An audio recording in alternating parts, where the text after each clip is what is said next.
Conversing is produced and distributed in partnership with Comment Magazine and Fuller Seminary.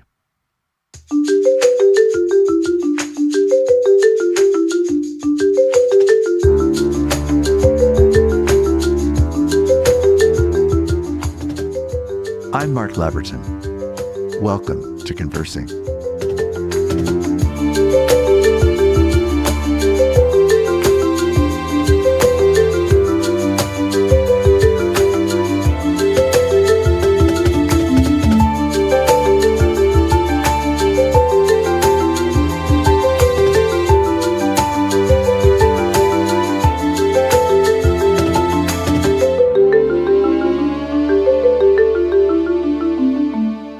I'm really looking forward to today's conversation.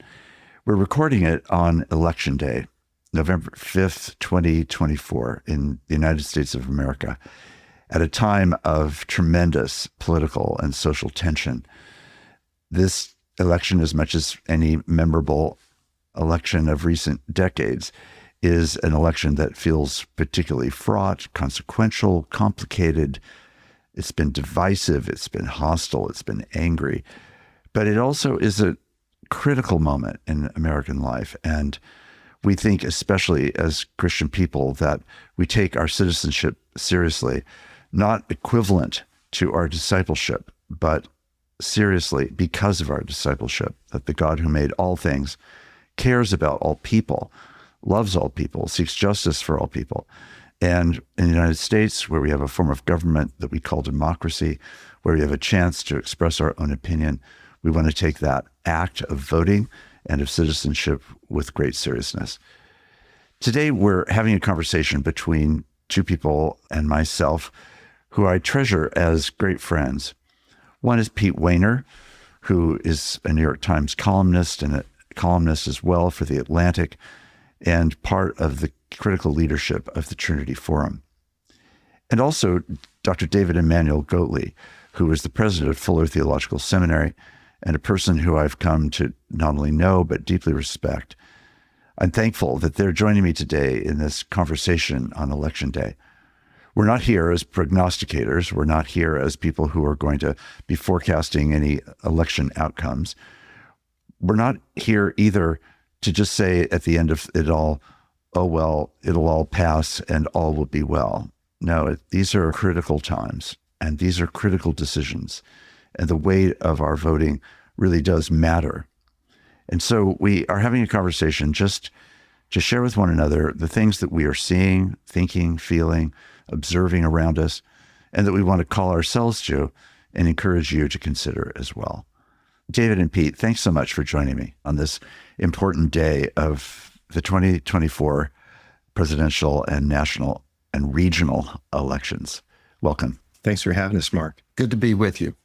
We all know that we are not representative of America. We are a select group of privileged people. We share a social conscience that comes from our own convictions personally and also out of our faith. We are people who are trying to lean into this day with great thoughtfulness and prayerfulness, with an awareness of just how complex and fraught our nation is right now. And we're not here really to prognosticate about the outcome of the election so much as we are just to pause as friends to think together about where we are. So let's just start because these words have been so prominent in our national conversation. There are just lots of feelings going on in our nation.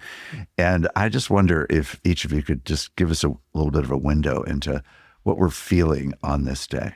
Well, I think that anxiety, this uncertainty about what will happen, I think that some of it is also, some of the anxiety is fueled by a number of the commentators in different areas who assert that this is the most important election of our lifetimes. Well, each election feels like it's the most important election of the lifetime. And we also live in a season and an era where people imagine the worst case scenario all of the time. We also live in an era where the media reports that we get often highlight the worst examples of who we are. So there may be a report of 10 people who have done horrible things, but you don't hear about the 10,000 people who are doing beautiful things and who are seeking to be faithful and just to be responsible citizens, for believers trying to be faithful in word and deed, for people who are not believers, just trying to be decent human beings. And so we have a tendency of focusing on the worst, of highlighting the worst and assuming that that is normative. And I think all of that contributes to the anxiety that people are feeling.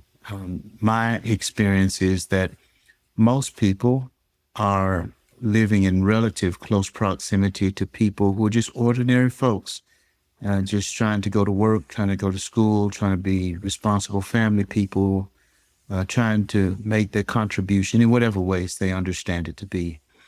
So I think that there's a lot of external staring of the anxiety and the uncertainty, while at the same time, we realize that this is, we're at a fork in the road of a certain kind of vision of who we ought to be and who we want to be. So I think that we're living in those kinds of crosswinds, and that's anxiety producing. One of the interesting things for me as an African American, however, is that many of us always live in the crosswinds.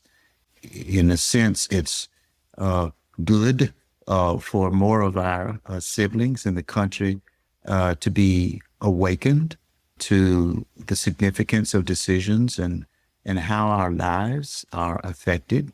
But that awakening also creates more distress and more churn.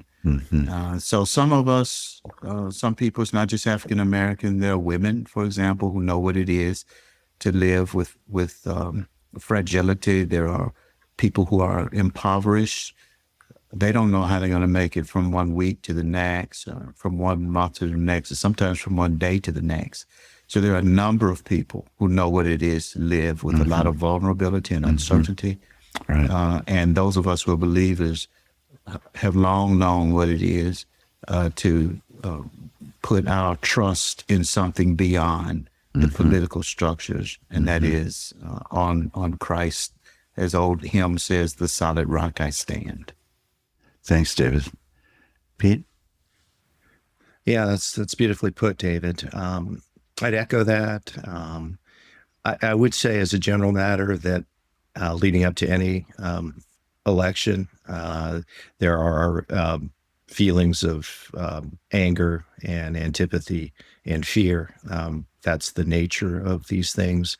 People bring to elections very strong passions and beliefs, and the entire election system is set up to amplify those.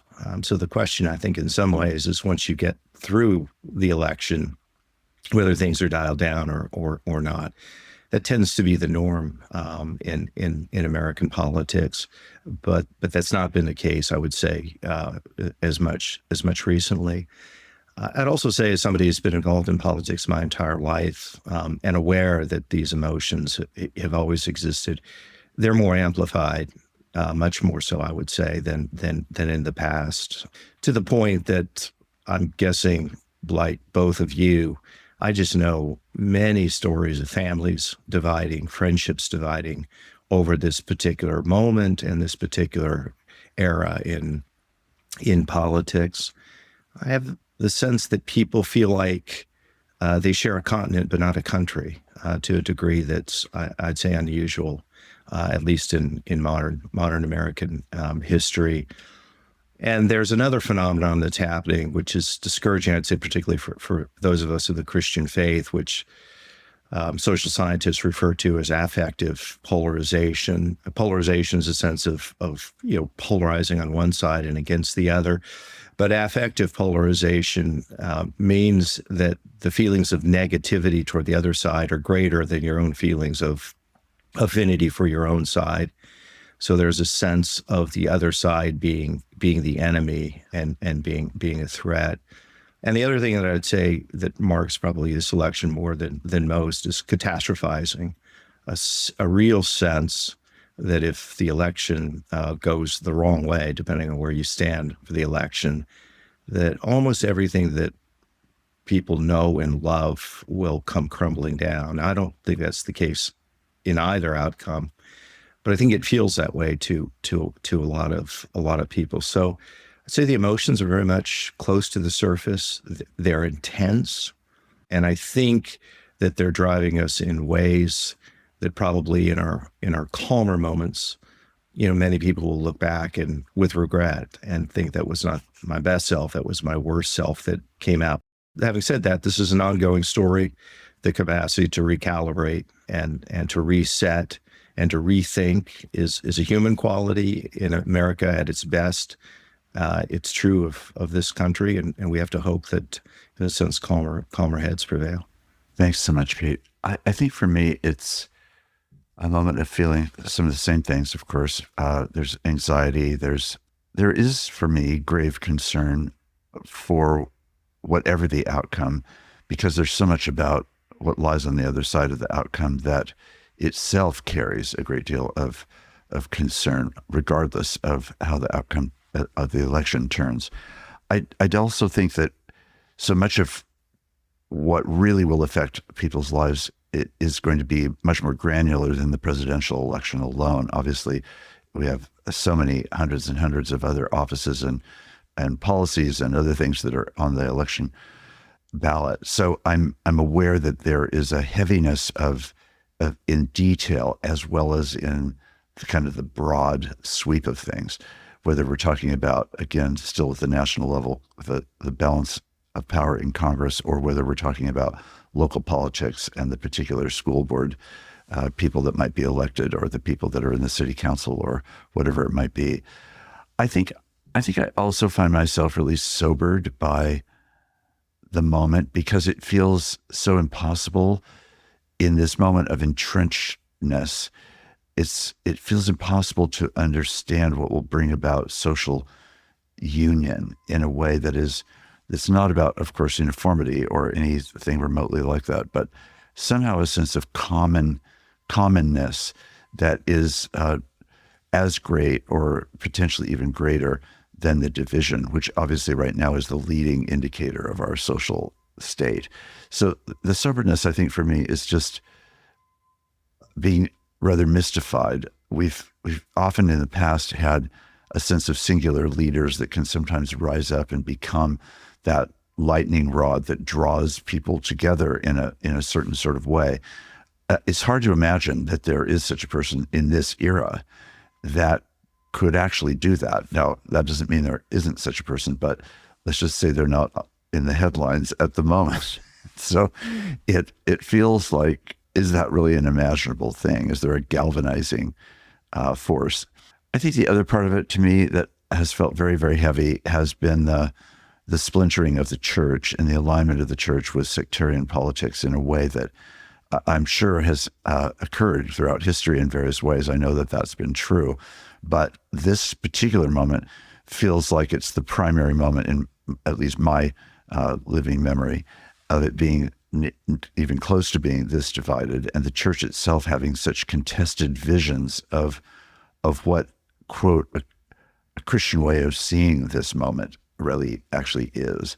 And there's so much division around that I think it also causes me some great sobriety when I think about being a Christian leader, being a pastor, having been a Christian just as an individual for decades, having been the leader of a theological institution. All of these things are things that give me an array of windows into what's going on, and most of them, for me at least, carry flashes, if not full-blown fires of concern. As David, you said beautifully, there is really also just an ordinariness of people carrying on with their lives, trying to make a reasonable decision in light of the pieces of information they think they've gathered and the convictions that they hold. But as we know, that also seems on display in a way that is very, very challenging and hard to get a hold of. I worshiped yesterday at one of my favorite churches in the Bay Area, Allen Temple Baptist Church, and Reverend Dr. Jacqueline Thompson preached on Romans 8:28, and her conviction was so powerfully proclaimed, which was just this deep sense that in the face of all that could press against the will of God and the purposes of God, that God is still God, and God will use all things. Not that God intends all things, but that God can use all things and will not let us go. And that hope, which she, as I said, proclaimed with power and beauty, was just a great word to me. And I think to many, many who were there that day. I'm sure that kind of word has gone out in many quadrants, and it was a very unifying word, and a word that felt like it was playing the long game rather than the short game of intense emotion and division. I'm curious, as we go on and think about this, we're sitting on this day without any sense of pontificating about what should and shouldn't be exactly. I think we're instead trying to just to bear witness to how we ourselves have been processing and living in this moment. And Pete, you've been obviously in a context where you've been able to give verbal expression in all of your articles to very strong convictions about what should be seen and understood about the moment that we're living in.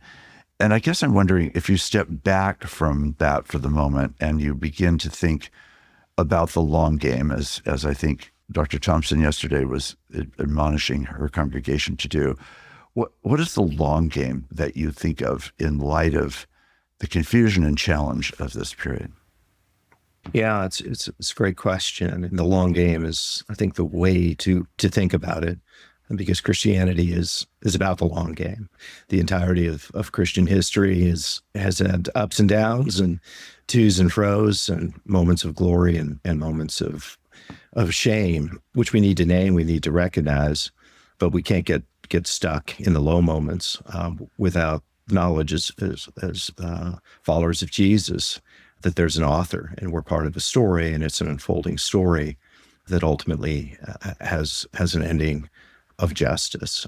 So I think that's really, really important. I would say for me, for a lot of the people that I know, it's precisely setting the context, right? I mean, the balance wheel that's I think difficult for all of us, certainly difficult for me, is to both have, in a deep sense, this conviction that God does use all things. As you said, He doesn't intend all things, but He uses all things, and that ultimately all things are made new again. And that's very, very real. And on the other hand, to know really by the incarnational story, among other things, that God and Jesus care very much about the here and the now, mm-hmm. and in real time cares about human suffering and human injustice, and that moments, political moments, as well as other moments, bear on that question, and decisions that are made, leaders who take power, can advance human flourishing or can bring about human devastation, mm-hmm. and suffering. And so that's very real too. So that idea of being both in the present, but knowing that the present is in a larger arc. Yes. As I said, with a story, that's a challenge to keep. I think, at its best, the way that this works out is that it catalyzes people of conscience to be intensely involved in this moment, in the unfolding events of the world, but not to get captured by them, mm-hmm. and not to become hopeless within them, mm-hmm. or to feel like that this moment defines, mm-hmm. Everything. Because if you do, you can become a captive to fear. Right. And as you both know better than I, and have talked about this better than I, fear is not a Christian state of mind. It's, mm-hmm. I guess that in the Hebrew scriptures in the New Testament, be not afraid, or some version, be not afraid, is one of the most common injunctions that there is. So that idea of being involved, being active, but not being afraid, and being hopeful, because the hope is based on something real, is the right way to be. I struggle with it. I'm sure I've fallen on one side or another of those of that balance wheel from time to time. But I think my wiser self and my wiser friends are going to remind me of those two things. It's very helpful. David? I think the long game for believers is to hearken back to the early church and the affirmation that Jesus is Lord. And if Jesus is Lord, then that meant the emperor was not. Yes. That was a consequential confession. The stakes were high, Right. To say that the emperor is not Lord, and it could be a life and death decision. And I think that one of the challenges that we have today is that we've allowed so much of the society and its toxicity to infect the household of faith. And that it's difficult sometimes to see how some of our siblings, regardless of their partisan identity, how they are submitting themselves to the authority and to the lordship of Jesus, and not saying, this is what I want, and then using Jesus as a bumper sticker to say, and the scripture or Jesus or God wants this. And that's distressing, that's doing violence to the biblical text. I think that is a part of what our struggle is. I don't think it's a new struggle. Right. It has been present as long as people have been trying to be faithful. I think it is intensified now in part because it's so easy for people to get some kind of media platform, whether it's only their 10 friends or 1,000 people or 10,000 followers or more. And so both buffoonery is easy to broadcast, and things that are evil are easy to broadcast. And I think the long game for believers is how to align ourselves with Jesus, how to gather close to Jesus, close to the cross, and how to embody the commitment that we have to do all that we can to live at peace with one another. Right. And it does not appear often that some of our siblings are making very much effort at all to live peaceably with each other. This kind of vitriol and bravado and hubris that is celebrated in many parts of the world, that's not of God and that's not godly. And we need to be able to say that and encourage people to tone it down and back it up a bit so that we can listen to each other and learn from each other and treat each other with a kind of humility and gentleness that you do with your family. You don't rough up your family. So we do better with each other, we'll be able to be a better witness to the world. This kind of anger and volatility that's injurious to the Christian witness. If we're trying to be faithful, that is not what we want to happen.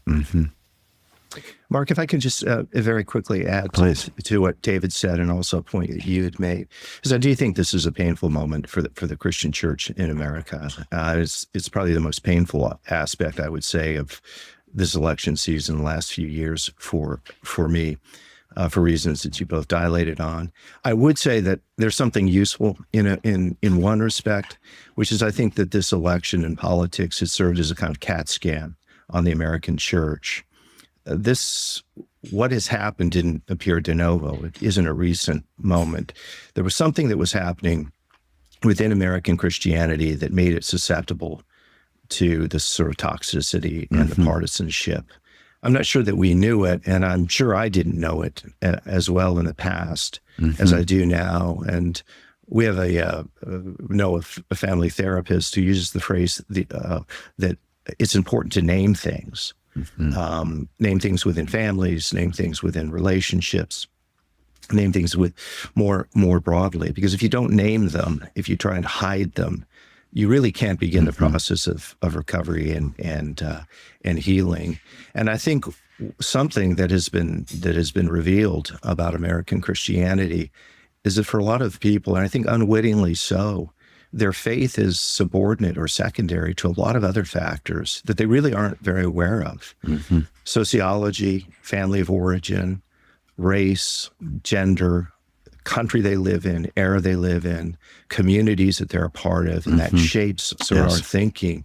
And what we end up doing, and I struggle with this too, and I wonder, how am I doing it now? Which is, do I tack on Christianity? Do I tack on biblical verses to affirm what I already believe for entirely non-Christian reasons? And that, I think, is an important thing to both name and to consider and reflect on as we try and make our way out of this moment.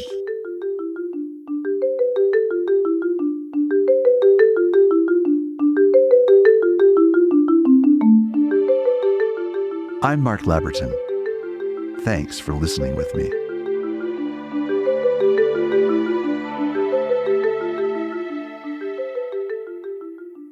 You know, I think I'm not alone in thinking that perhaps this era could simply be called the era of fear. And one of the reasons why that is so prominent in American politics right now is the way that it exposes our desperation. And in our fear responses, the question is, what informs our fears? And then what do we think we have the capacity to do about what fears we have? And in this moment, just along the lines that you were just both indicating, there's a tremendous sense of preset that is about our social location, about real things that really are often very dangerous things and unjust things, and things that could really undo and have undone and are undoing many people's lives. So it's about real stuff. It's not about fantasy. The question is that can easily become encrusted with what I've come to think of as tyrannous fears, which are not really fears that are built on facts. They're built on simply social anxiety, by a culture of fear, by a desperation that, like fear is, can often cause either a fight or flight response. And if you're not going to flee, then fighting is the thing to do. And if fighting is the thing to do, then it naturally sort of self-justifies that you can and should use any means available in light of the depth of your fear. And that's what it feels like we are living through. And I think what the Christian faith allows us to find is a God who holds the whole ugly mess as well as its beauty and glory, and who does hold the long story, and who, despite all the things that to us feel like impending and immediate disaster, God sees that, and there are sometimes impending and immediate disasters.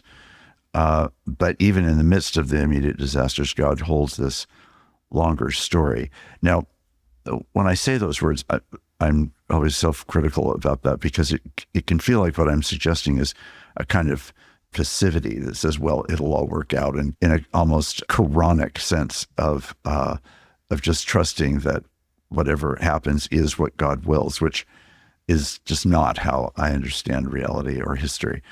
And therefore, I don't want to fall on that side of things that causes passivity. I think what I'm trying to feel for myself, and I hope will be part of the long game, is how the church reclaims the fear of the Lord, which is the grounding of all other fears, and the thing that can reorient us in a way that sets us free, rather than to be so bound in the kind of emotions and anxieties that we currently have. Mark, what you just said speaks to something that I was thinking when, we talk about fight and flight Yes. as psychological responses to stress.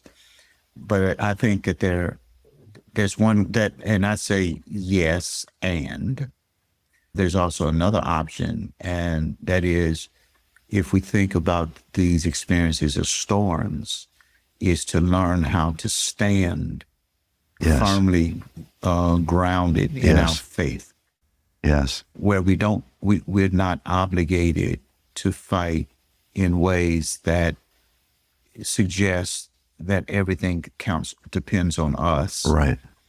We're not having to run as though we have no agency, Yes. Yes. but that we're able to ground ourselves Yes. in our faith in God, Yes. and to continue to do what we can do to be faithful, to lean forward, but to stand firm, knowing that storms, there's an old spiritual song says, trouble don't last always.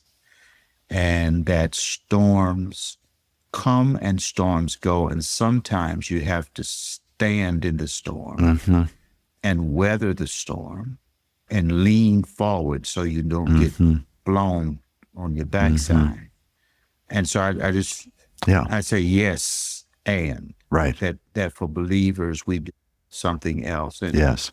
to wait on the Lord is not to sit passively by, as you Right. said. Yeah. But to wait on the Lord, it means to occupy yourself with what the Lord has called you to do until the change comes, so that you're working, you're doing what you can do. There's some who talk about when you're in a liminal space, you're not sure what's ahead, you can't go back. So what you do is you work on what you can work on. Work on yourself, work on your organization. You work on what you can work on until the Lord reveals the open door and what is next. And so I would say that for those of us who are believers, it's not that we can do nothing, regardless of where we are in politics.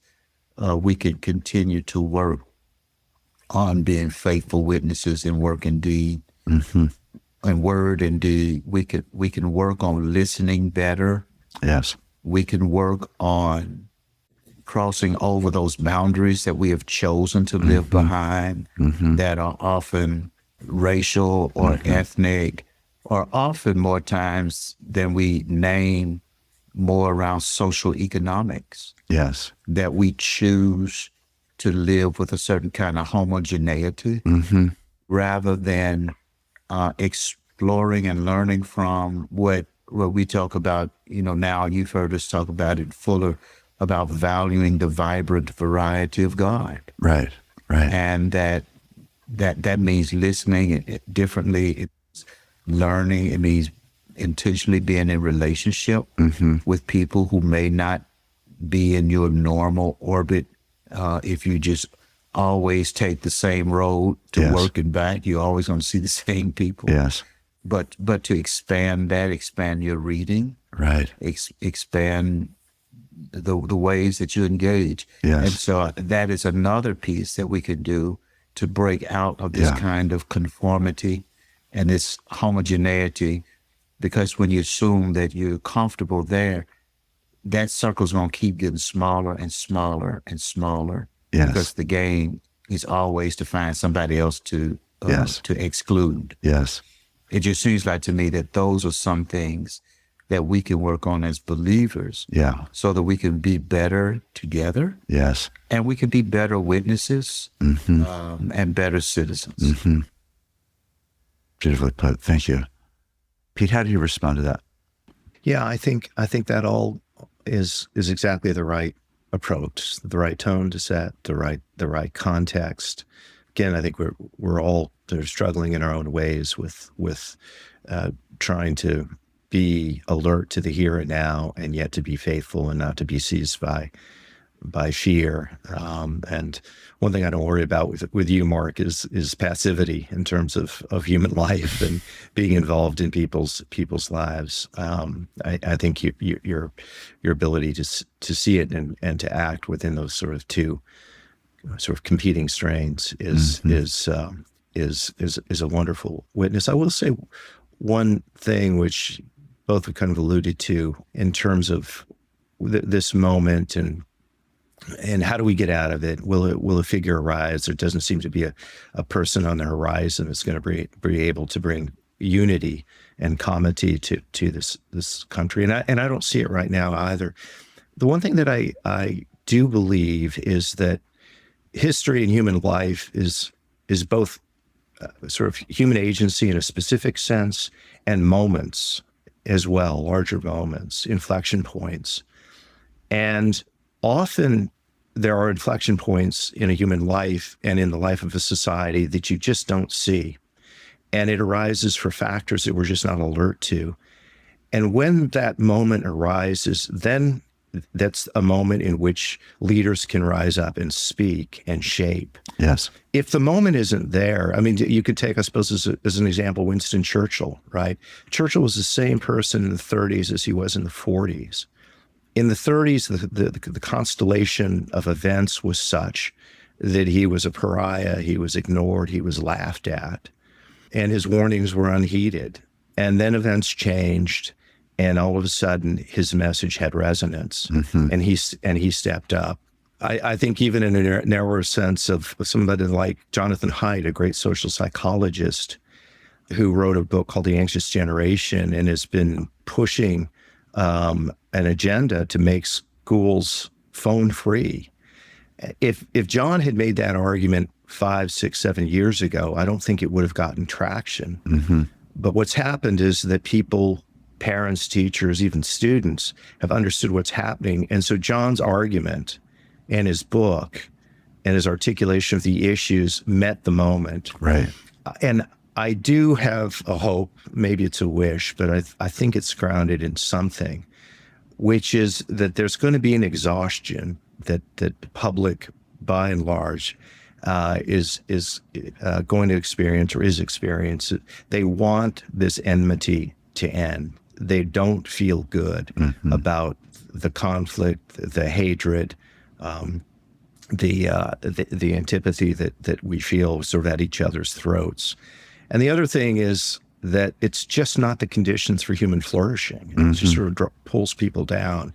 And I think when we get to a moment in which that comes together, then that opens the way for figures and voices and movements to succeed in a way that maybe it hasn't succeeded as well. We got to be faithful. We may or may not be successful, but we got to be faithful and be ready and trust that those inflection points will come. And when they do, to take advantage of them. Right.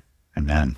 Thank you, Pete, for naming that. And another way that I thought about while you were talking about, the phone-free, the idea of phone-free schools, and how now people can hear it in a way that they couldn't have heard it before. And I think that is, I appreciate you naming that, because there does need to be a context where there's a readiness for a better and a higher way. But sometimes there are these critical moments or crises moments where there is something that the context is about right, and then there's some critical event or experience. But then we also have to have this cultivated common value. And we have to keep on curating that and not let it be covered over by the layers of cynicism, the layers of, manipulative language that manipulate people's feelings and manipulate people's fears, that becomes a distraction to really what the real thing is. And so I think that kind of working on almost like a ignored garden, where you need to work on the soil and get the weeds out and and prepare the ground well for the kind of the common values that we have, and that, I don't think I'm foolishly optimistic. I think that there is this kind of common value that many, many, many people have, that we would do well to shine the light on the things, those deep core values that we share, of decency and respect, and fairness, those kinds of things, that we highlight those and help cultivate the ground so that when the moment is right, then it could take root. Right. Yeah, that's beautifully put. There's a lovely line in the Prelude by Wordsworth: "What we have loved, others will love, and we will teach them how." And I think about that, which is, if we embody those things, the things that we love, in a sense, can help other people love them as well. But of course, that requires those of us with people of faith to love the right things and to express it in a way that can be heard. I had a phone call the other day with a friend who has been doing calling in some of the critical states of the election, and he's not there to really persuade people to take a certain position, but he asks about their position, and then he encourages them to vote, whatever their position is.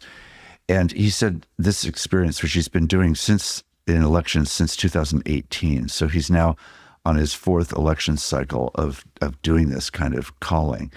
And he said, it's really been such an important discipline for me, because I regularly, I do it frequently.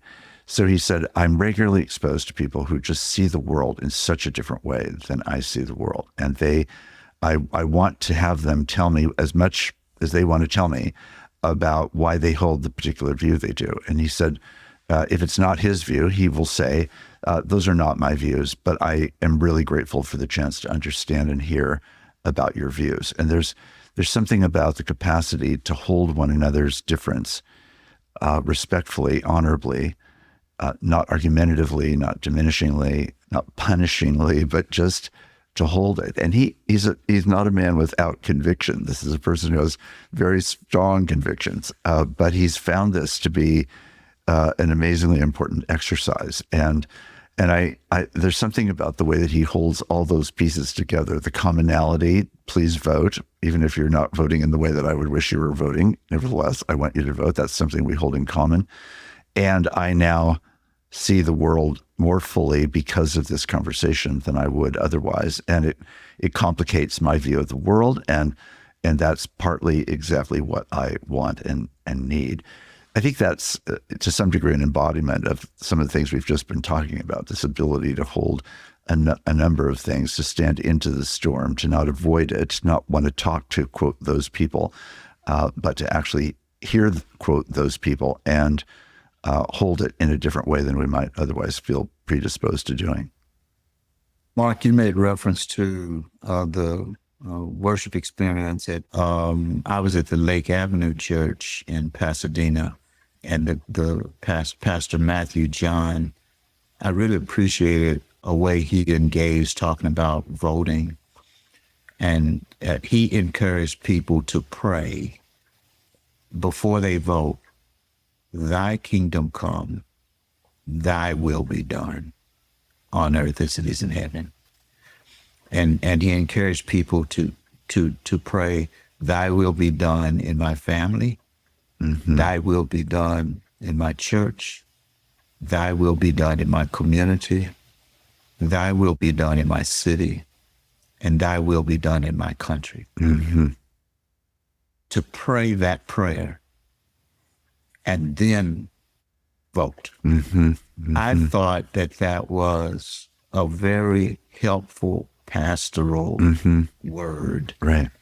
A prayer to submit myself to the will of God. Yes. Now, how people play that out and what it does, I don't know. But I just think that I found that to be a very helpful pastoral word.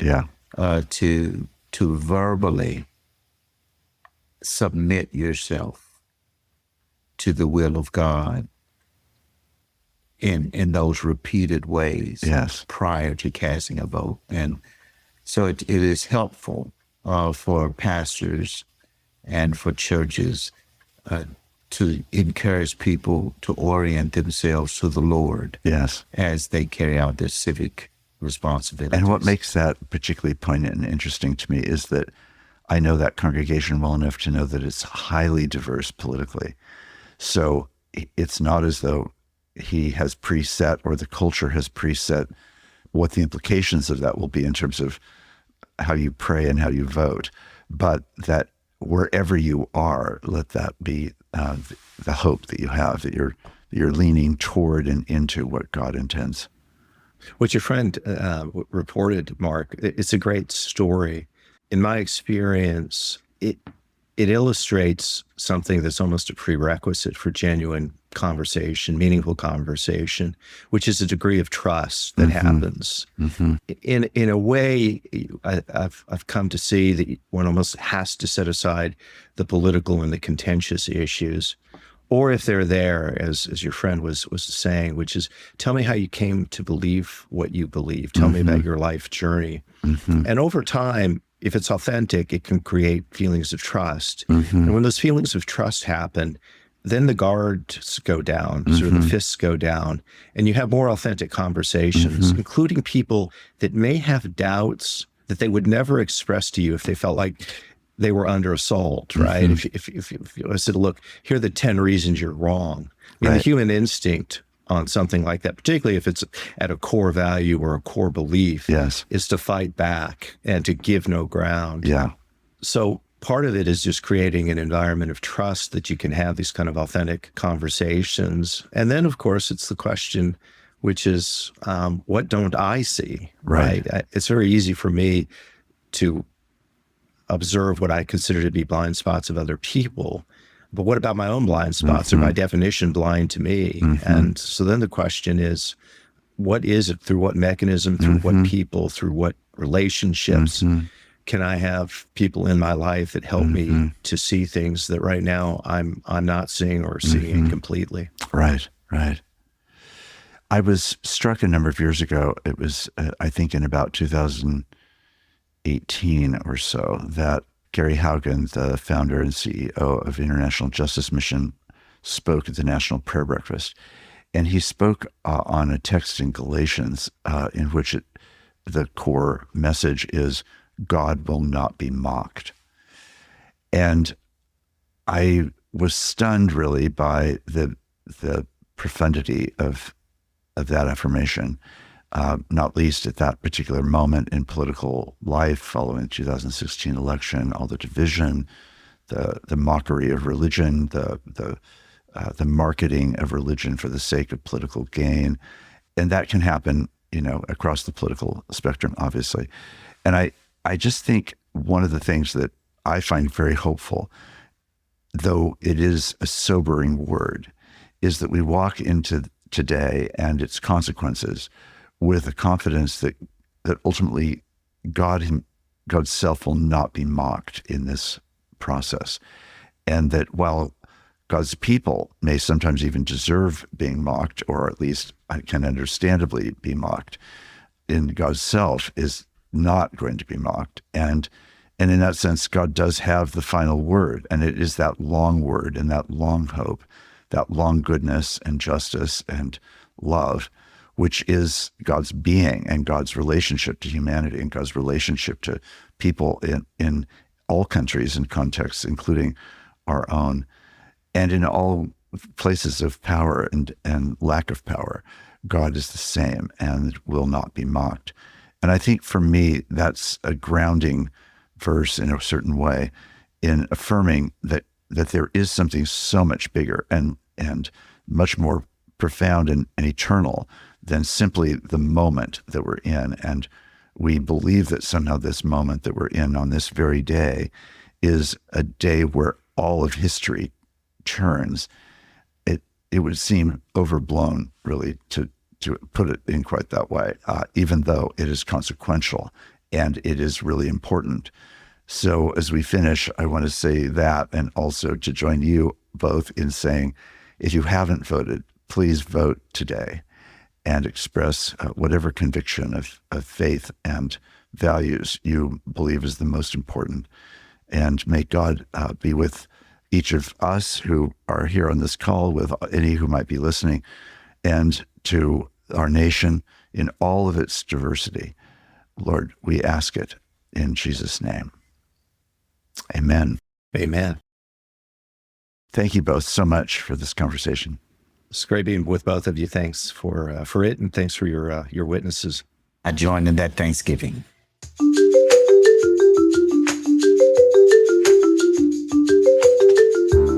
Conversing is produced and distributed in partnership with Comment Magazine and Fuller Seminary. Peter Labberton is our engineer and editor. Evan Rosa is our producer. For more information about Comment Magazine, visit comment.org, where you can subscribe, read the current magazine issue, and browse their archive. Fuller Seminary is an evangelical, multi-denominational graduate institution committed to providing indispensable formational education for diverse Christian leaders everywhere. For information, visit fuller.edu. I'm your host, Mark Labberton. Thanks for listening with me.